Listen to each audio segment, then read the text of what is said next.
Hi, I'm Crystal Chasson, and today we're going to talk about self-disclosure. What is self-disclosure?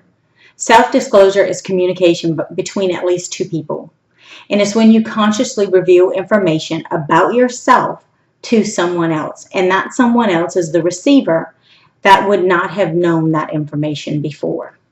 Now, it can be done in a variety of ways. It can be done face-to-face, social media like Facebook, Twitter, Instagram, or it could be done over the phone.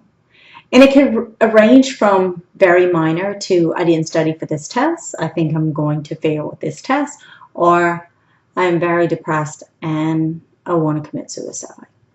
So it's a wide variety of ways to do it and what the information can be.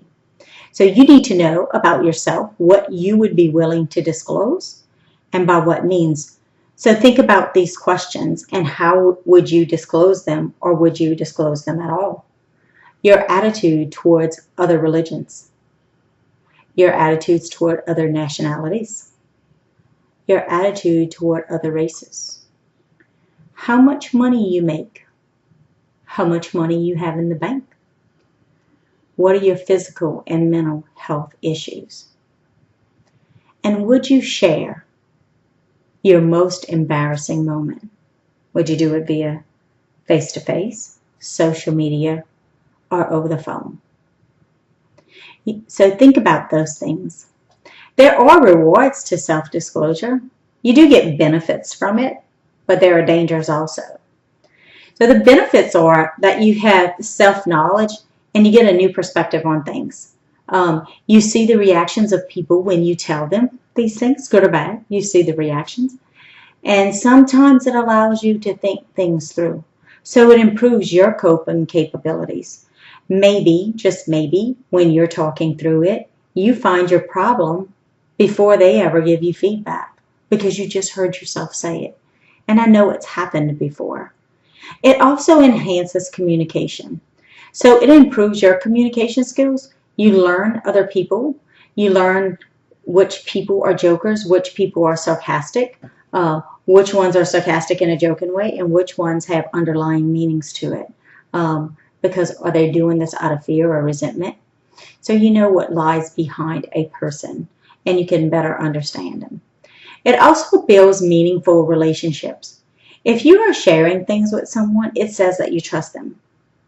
You respect them, and you know that they're going to hold the things that you are saying to them confidential. But there are dangers to self-disclosing information. So you have to remember that once you say something, once you write something, or once you share it, it's out there and you can't take it back. So it's irreversible.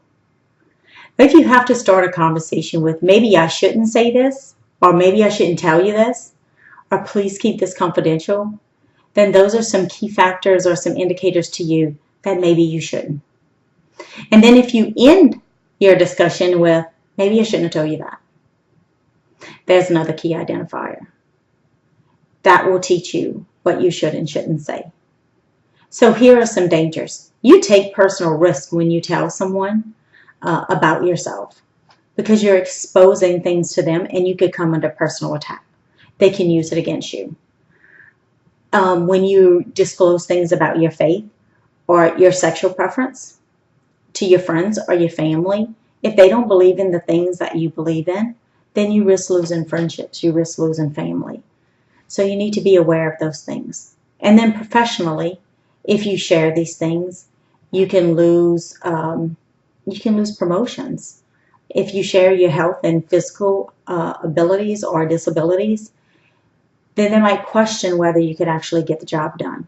So don't shoot yourself in the foot and be aware of those dangers before you say it.